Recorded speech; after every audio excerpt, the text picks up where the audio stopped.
Welcome to the Intramural Sports 7-on-7 Flag Football Captain's presentation. We hope this presentation will allow you to have a successful season in intramural 7-on-7 flag football. The intramural sports staff includes Intramural Sports Director Mary Kate Sullivan and Coordinator Jason Hess. In addition, there are 35 student supervisors and approximately 165 student officials.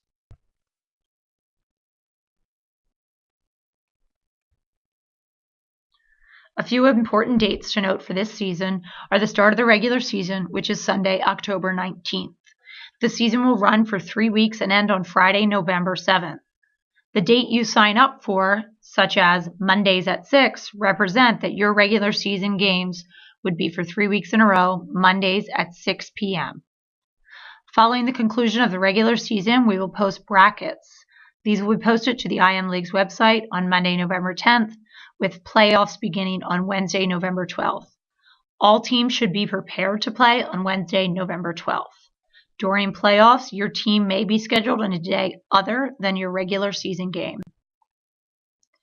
If you need to contact the Intramural Sports Office, we can be reached by phone or email, and our office is located in the Record Armory just outside the basketball gym. If there's inclement weather on the day of your game, please call the rain line at 301-314-RAIN to listen to a recording regarding the status of games. Team captain responsibilities include being familiar with the rules and policies of intramural sports. Additionally, team captains are the only participant permitted to question an official's call and must do so in a polite and respectful manner. Captains should check the schedule, team standings, and league standings on the IM League's website regularly to ensure accurate recording of games. We also ask that team captains respond promptly to intramural sports staff when they are emailed or called concerning schedule changes, tournament structure, eligible player inquiries, and team conduct. In each sport, we offer several league and level categories. The A level is typically considered the more competitive and B more recreational. Fraternity A and B leagues are open to only those organizations approved with the Office of Fraternity and Sorority Life. Members must be a registered pledge or active member in order to participate. Those with alumni status are not permitted to participate. Individuals who choose to participate in the Fraternity A or B league are not eligible for the Men's League. The Men's League is open to all university male students except those actively participating in the fraternity or the GradFac Staff League.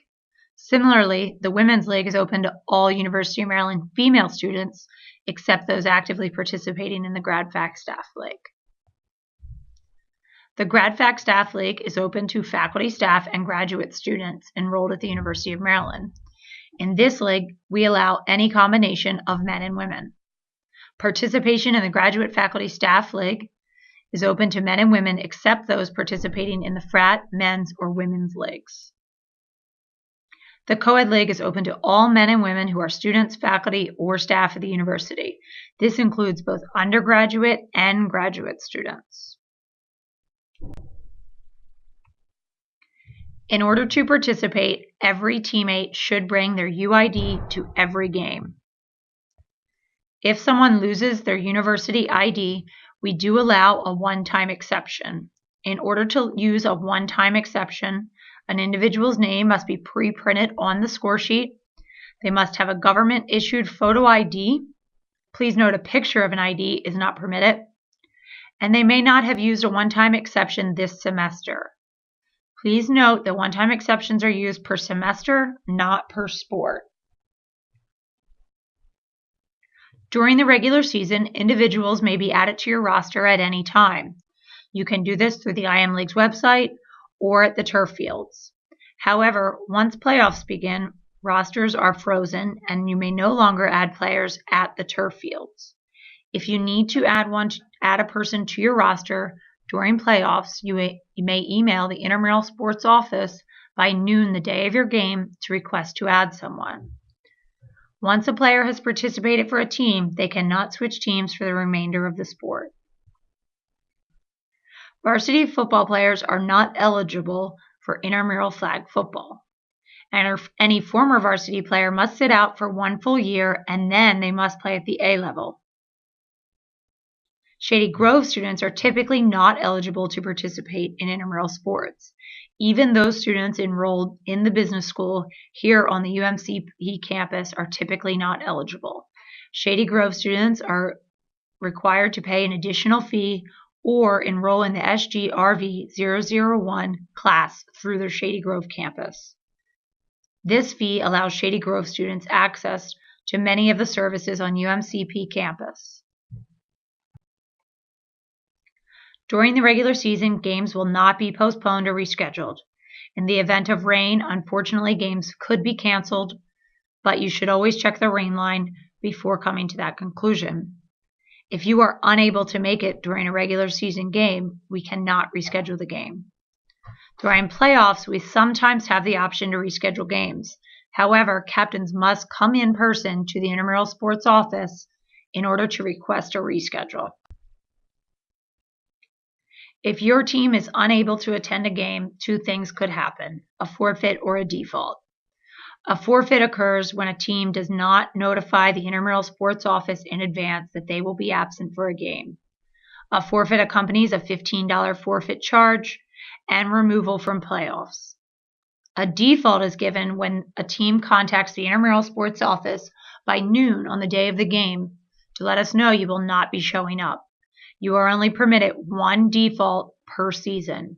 A second default in the regular season will be scored as a forfeit and prevent the team from advancing to playoffs. Game time is forfeit time. You must have the minimum number of players checked in by game time in order to avoid a forfeit. Sportsmanship is a priority in intramural sports. In order to advance to playoff, a team must maintain a 3.0 sportsmanship average. This is on a 4.0 scale and is given by the officials at the conclusion of every game. Unsportsmanlike conduct, penalties, dissent, or talking trash to the other team can result in your sportsmanship score being lowered, among other things.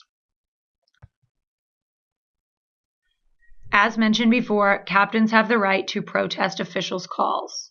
Rule interpretations and the player eligibility of opponents may be protested. However, an official's judgment call cannot be protested. For example, a rule interpretation call would include walking off a penalty for the wrong number of yards. An official's judgment call might be something like whether or not a penalty occurred.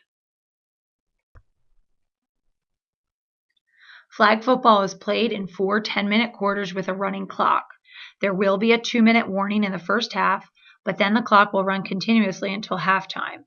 In the second half, there will once again be a 2-minute warning at the end of the 4th period, and then the clock will stop on all incomplete passes, touchdowns, out of bounds, first downs, penalties, and of course timeouts.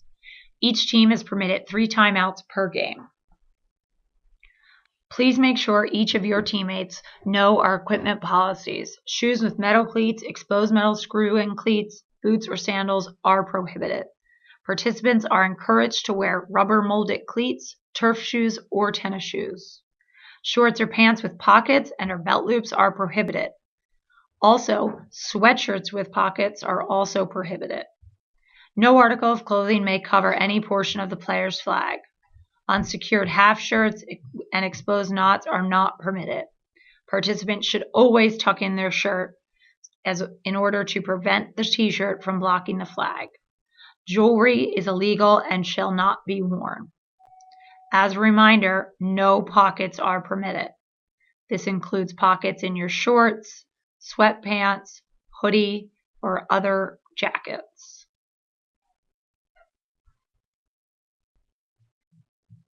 At the beginning of each game, a coin toss will determine who is on defense or offense and which side you will defend. In both halves, the winner of the coin toss will get to choose defense or offense, or which goal to defend.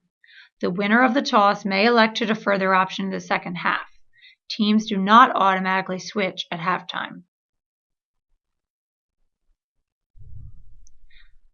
The offense is responsible for the ball on all plays and overthrows. Teams may take the ball to the huddle and bring it to the line themselves. In the event of a mercy rule, which in men's and women's or grad fac staff or fraternity leagues is 19 or more points within the 2-minute warning, or co-ed, which is 25 points, the game will end. There are no fumbles in intramural flag football. The ball is dead when it hits the ground. On the 4th down, teams must declare whether or not they will plan to punt the ball or go for it. There are no fake punts in intramural flag football. The receiving team may advance an untouched punt that has contacted the ground. Once the ball is touched and then contacts the ground, for instance on a missed catch, the ball is dead. During a down, there is only one forward pass permitted. However, all players on offense are eligible receivers. If a player's flag belt inadvertently falls off, then one-hand tag between the shoulders and the knees constitute a capture. Our co-ed leagues have special rules called open and close plays. During the offensive team's possession, there may not be 2 consecutive legal forward pass completions from a male passer to a male receiver. This rule also applies on a touchdown followed by a try. If a male passer completes a legal forward pass to a male receiver, the next legal forward pass must involve either a female passer or a female receiver. A female quarterback may also scramble beyond the line of scrimmage on a closed play. However, this play will not open it for the next play. The play will remain closed. The spot where the ball becomes dead by rule must be beyond the scrimmage line, resulting in positive yardage. A co-rec team is typically played with 8 players, 4 men and 4 women on each side. However, a team may begin with as few as 6 players, 3 men and 3 women, or 4 men and 2 women, or 2 men and 4 women. A male runner may not advance the ball through the neutral zone. If a female player scores a touchdown, the point value is 9. If a female player throws a legal forward pass and a touchdown is scored, the value should also be 9 points. During the regular season, there will be no overtime. Games may end in a tie. However, during playoffs, we must determine a winner, and therefore overtime will happen. During playoffs, there will be a captain's meeting at the end of regulation time where the winner of the coin toss will choose offense, defense, or direction. However, once direction is chosen, all subsequent overtime periods will be played in that direction. The offensive team will get first and goal from the 10-yard line. They will get 4 attempts to score. They will also get the opportunity to go for a try on it after a touchdown. An interception equals a dead ball with no returns. We will alternate possessions until we have a winner. There's 1 timeout per team for the entire overtime, regardless of the number of overtimes needed to find a winner. If you're confused about the rules, we'd be happy to check out a rule book to you. You can stop by the intramural sports office in the Armory and bring your UID, and we will check one out. You're also welcome to email us or stop by with any questions. If you're interested in participating in flag football at another level, the University of Maryland hosts the NERSA Regional Flag Football Tournament each year.